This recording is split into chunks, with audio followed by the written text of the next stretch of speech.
Assalamualaikum, tes suara dulu teman-teman, tolong dites suaranya. Tolong dikasih saya kode jempol kalau suaranya bagus. Tes 1, tes suaranya bagus. Kalau bagus sekali kasih 2, kalau bagus banget kasih 3. Untuk menjelas supaya suaranya bisa lebih tepat. Kita akan mulai sekitar 1 menit dari sekarang. Saya masih ngecek dulu suara.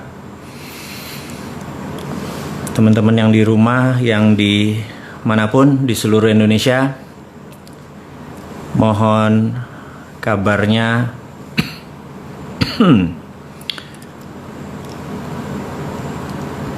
Wah, ada yang kasih 3 jempol, ada yang kasih 4 jempol. Suaranya berarti udah oke ya. Berarti kita akan sebentar lagi kita akan on air.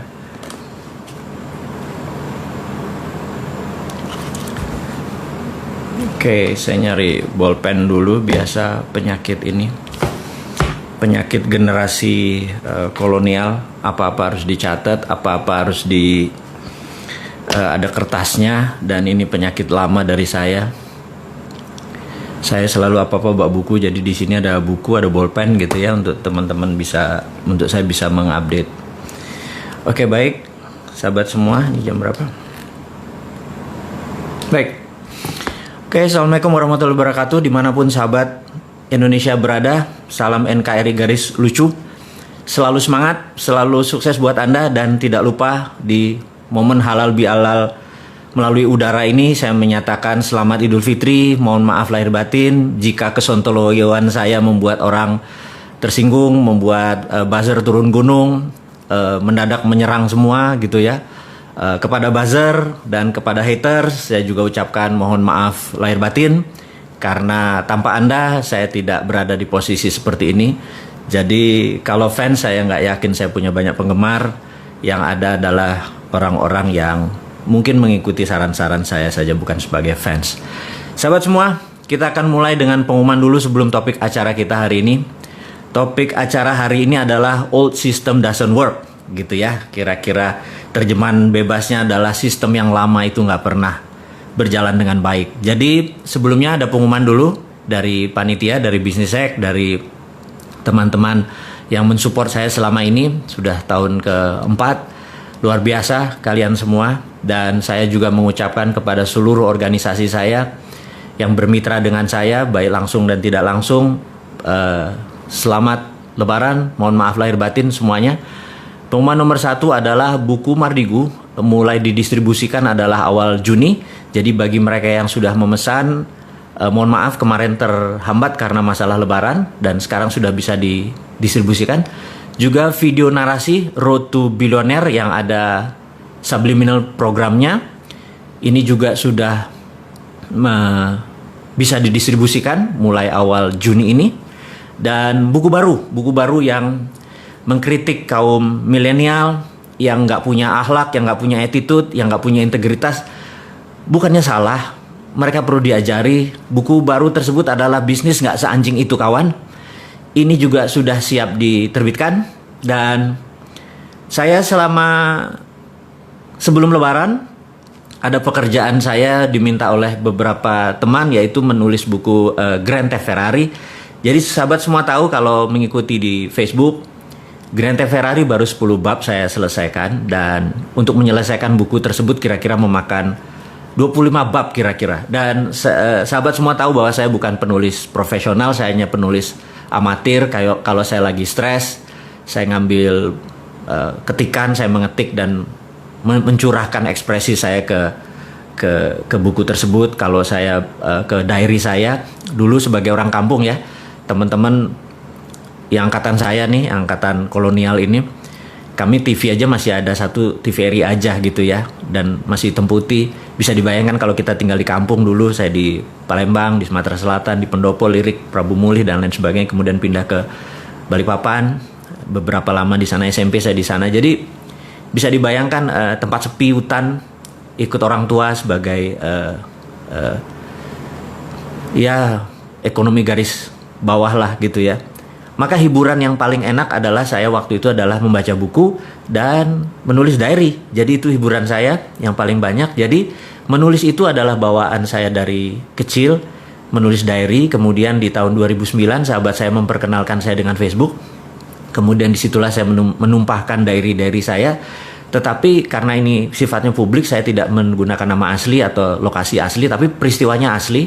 Saya twist sedikit aja supaya niat saya cuman suatu hari cucu cicit saya melihat catatan di Facebook, di sosial media, bisa mengetahui bahwa oh kakek gue ini loser ya ternyata, oh kakek gue ini ternyata orangnya nggak pinter dan lain sebagainya, dan apapun itu menjadi catatan sejarah. Jadi saya cuma mengingatkan teman-teman semua, hati-hati dengan sosial media Anda, karena cucu Anda akan melihat gitu ya, kalau nanti mendadak Anda dilihat gitu, wah jemuran belum kering gitu ya, motor belum dicuci gitu ya. Cucu-cucu cicit kita bilang, ya elah kakek gue garing amat hidupnya gitu ya. Jangan sampai kayak gitu. Jadi tolong sosial media dibersihkan, di kata-katanya bagus, penuh pelajaran buat generasi mendatang dan tentunya generasi saat ini. Jadi menulis sekali lagi adalah bentuk ekspresi saya untuk stress relief atau apa ya, writing therapy tersebut. Jadi setiap hari saya menulis. Sudah seumur hidup saya, dan ketika diminta untuk menulis Grand Theft Ferrari melanjutkan, itu sebenarnya setengah memorizing karena peristiwa itu 80% adalah asli.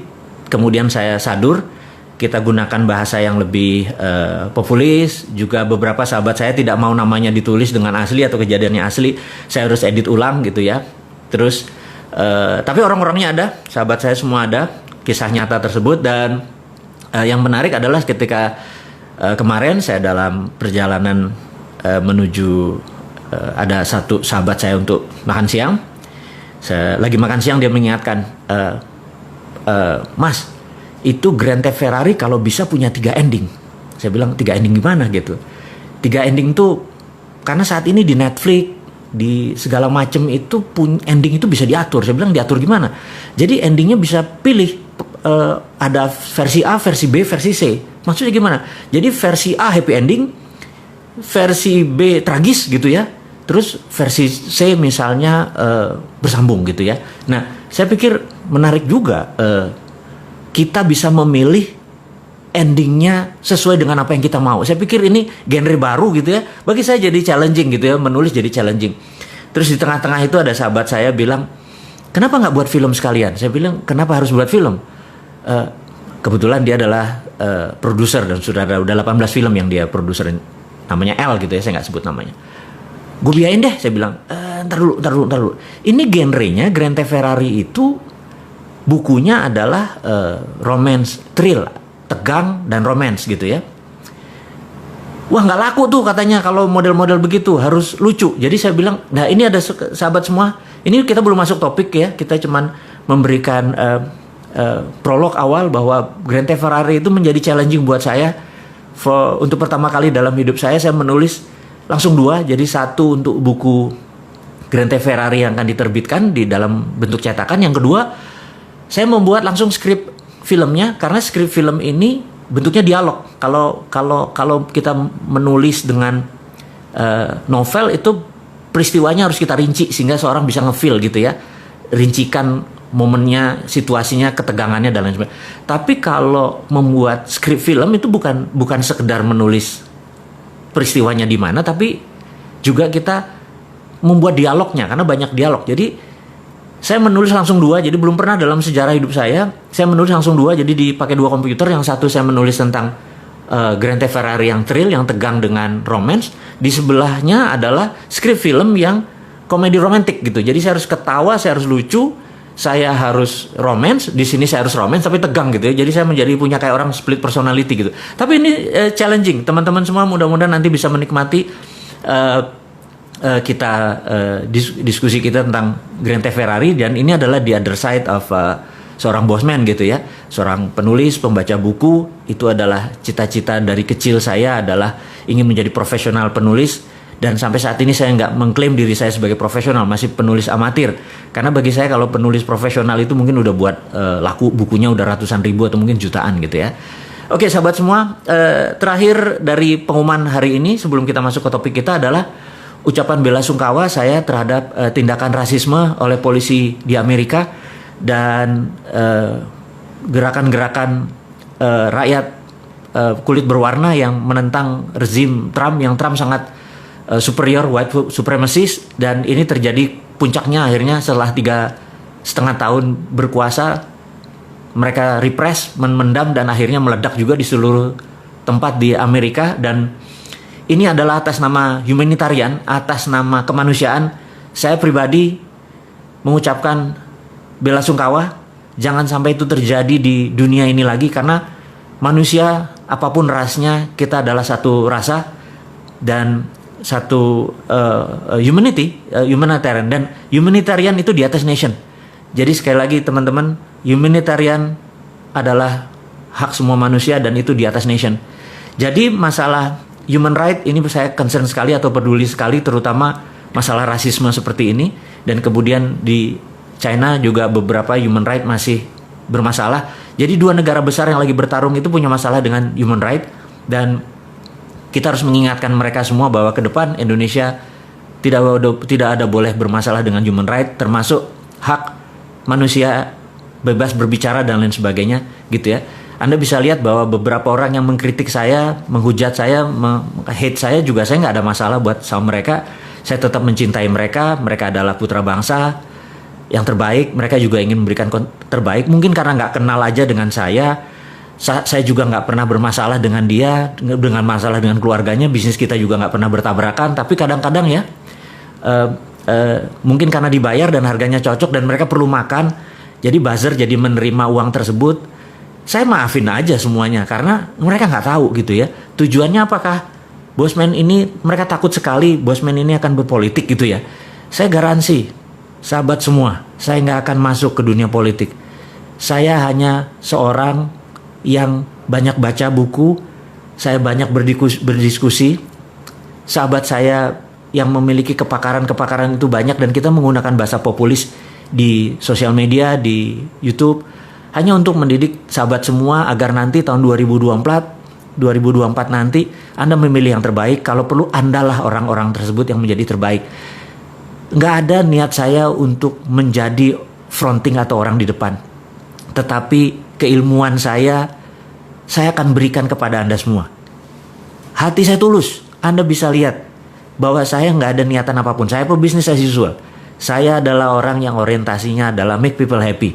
Cuman itu toh. Jadi kalau ada orang make me sad, jangan harap saya akan balas gitu ya.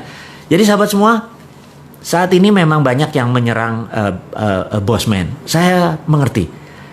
Ada gerakan anti membangun kesadaran bernegara. Jadi saya dan beberapa dan sahabat semua yang mendengar, mengikuti, Anda adalah pahlawan membangun kesadaran berbangsa. Kita tahu 20 tahun terakhir kita lemah sekali berbangsa dan bernegara. Lemah, bukan salah. Tapi ke depan kita harus menjadi bangsa yang besar. Kita harus menjadi bangsa yang baru. Kita nggak boleh bergantung kepada bangsa lain selain bangsa kita sendiri. Jadi cintai bangsa kita sendiri, walaupun dia membenci kita, menghujat kita, membuka aib kita. Dipaksa itu juga aibnya dibuka gitu ya. Dan suatu hari mereka akan mengerti. Jadi karena saya atau kalian tidak membalas, saya ucapkan terima kasih. Saya tahu ada gerakan yang anti kita ini menjadi sukses. Anti ya. Jadi banyak sekali orang saat ini ingin Indonesia tidak berdaulat. Sahabat semua, saya tahu mereka takut UNCLOS. Bayangin ya, waktu kita menyatakan bahwa nanti kita akan bayar asuransi atau bayar pajak atau apapun namanya kepada kapal-kapal niaga atau kapal perang yang melewati perairan internasional yang ada di tengah-tengah Indonesia, yang dulu dikatakan perairan internasional, padahal kalau pakai zona eksekutif ZEE, zona eksekutif, saya lupa lah gitulah, itu terlalu provokasi nanti saya. Lalu ada UNCLOS.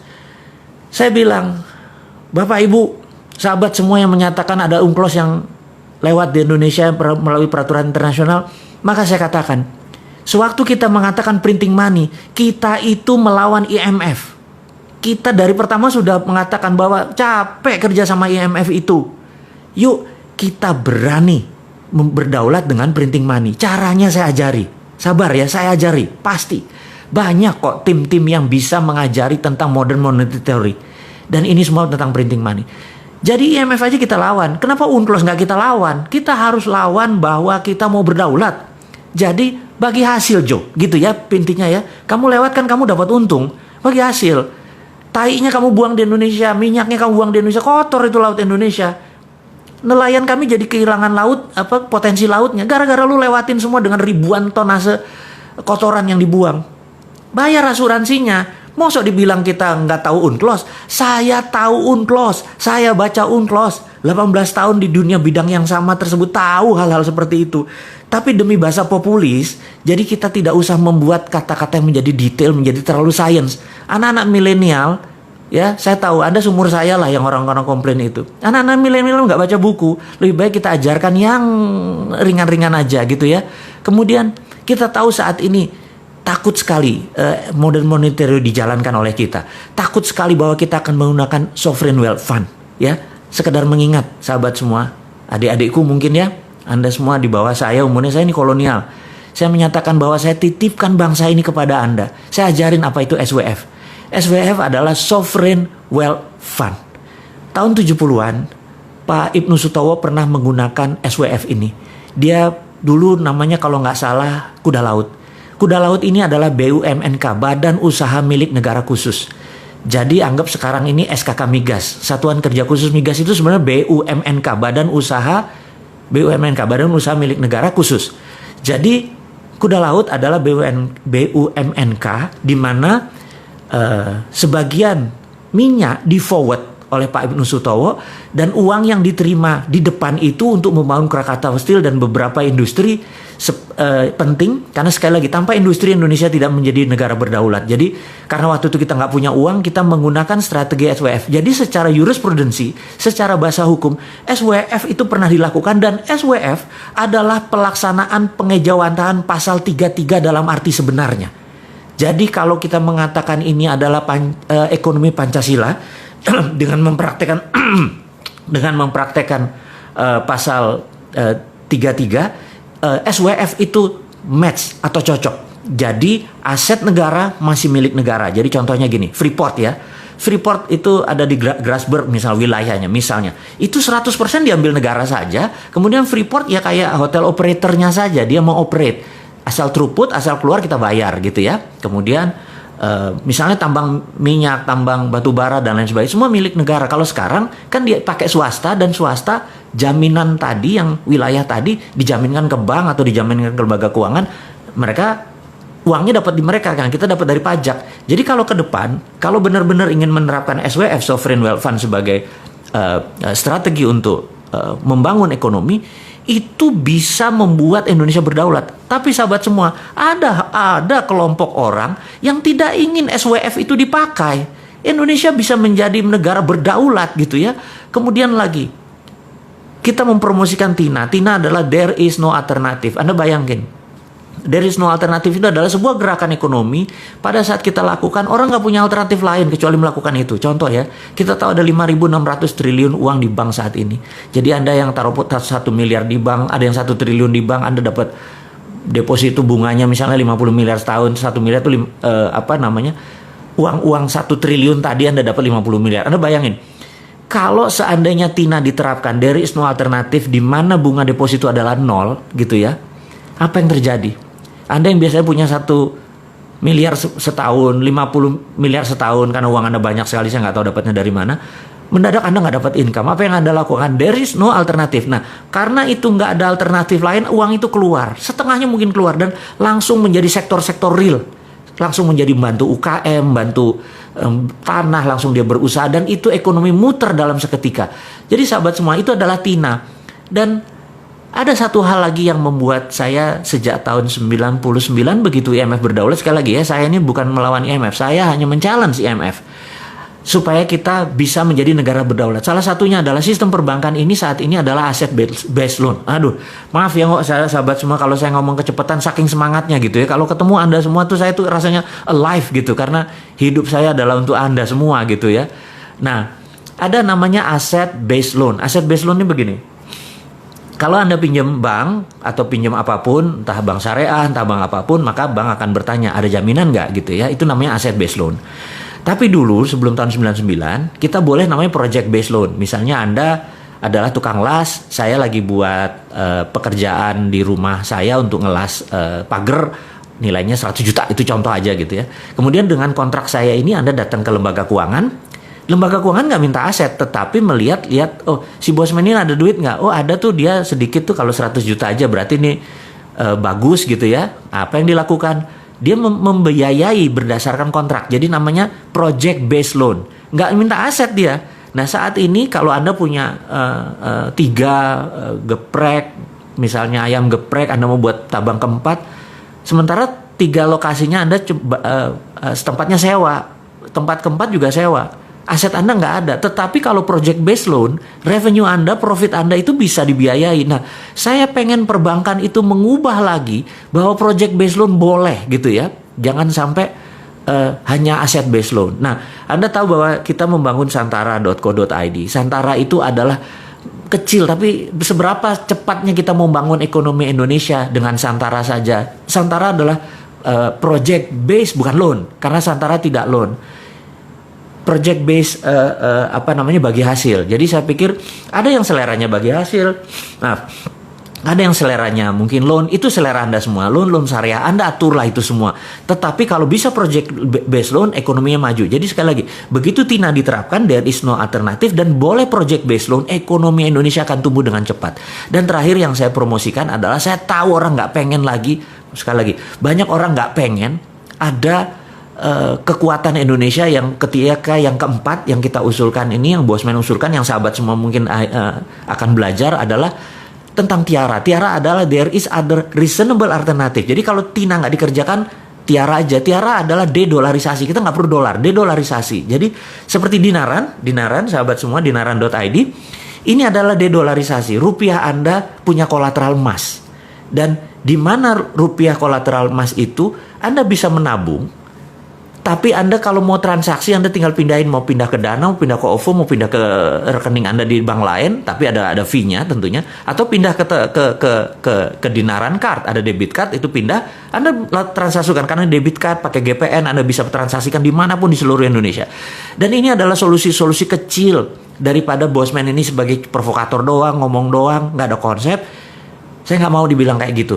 Saya pengen generasi muda itu mencontoh walk the talk. Jadi saya lupakan maksud saya akan membangun supaya teman-teman melihat dengan mata kepala, yuk kita bangun, kita ada Santara, kita ada Dinaran. Dinaran adalah bentuk tiara, dedolarisasi.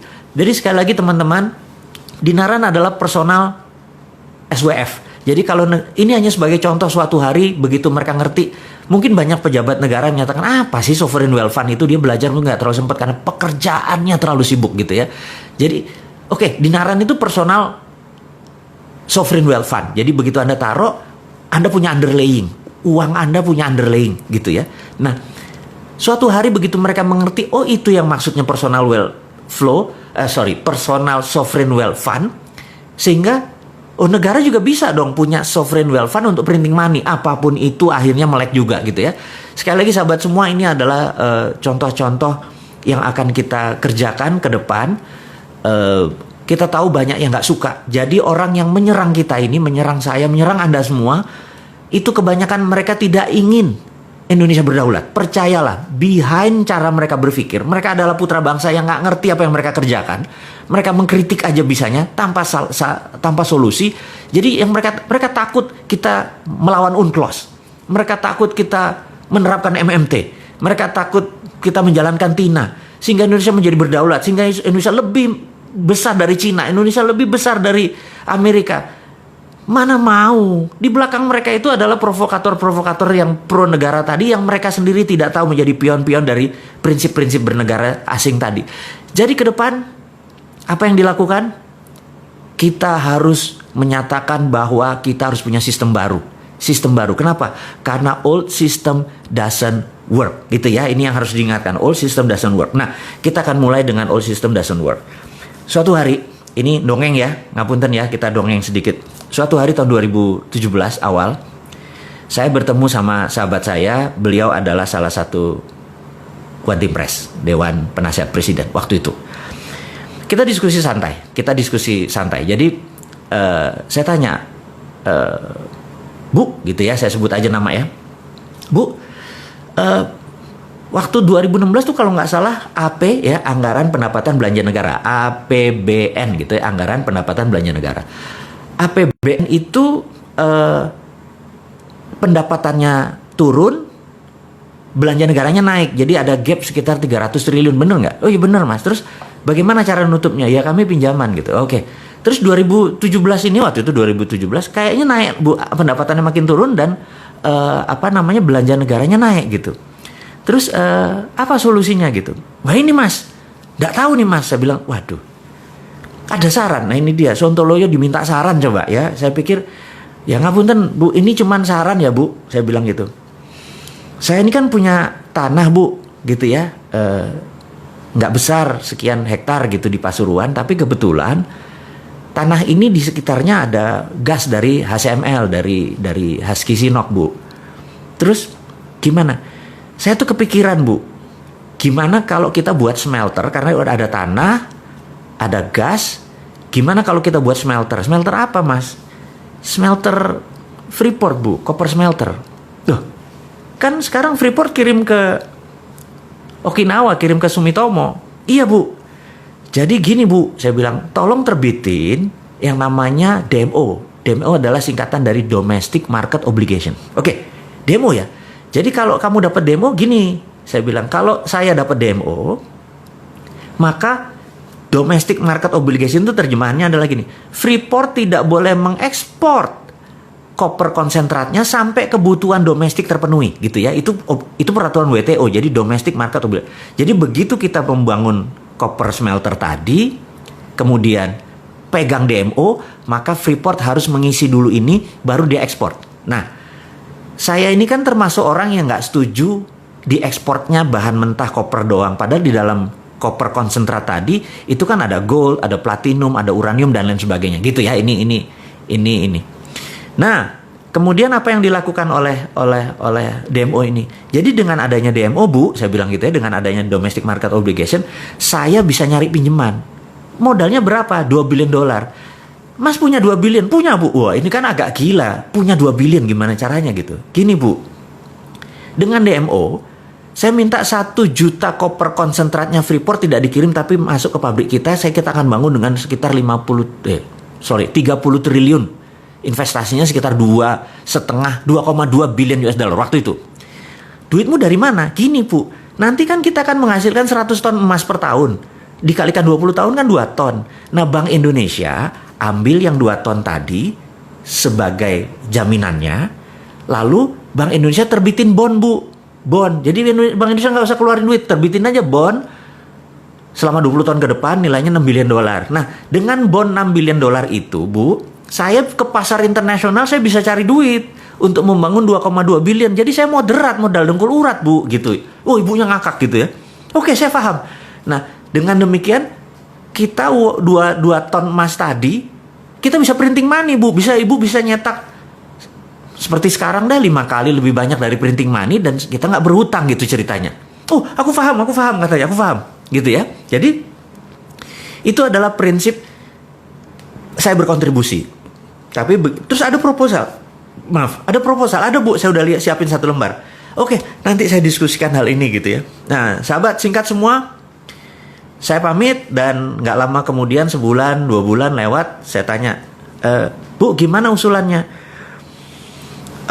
Nggak bisa karena keluar PP nomor 1 tahun 2017 tentang IUPK ya udah saya paham. Saya bilang lanjut deh, saya bilang itu nggak apa-apa karena itu pilihan bernegara. Jadi sekali lagi sistemnya berbeda. Jadi saya cuman mengingatkan bahwa kita pernah mengusulkan bahwa menggunakan kekuatan Freeport. Jadi jangan diambil Freeportnya, tapi diambil kemanfaatan produknya yaitu gold. Dengan gold inilah kita printing money. Itu prinsip saya.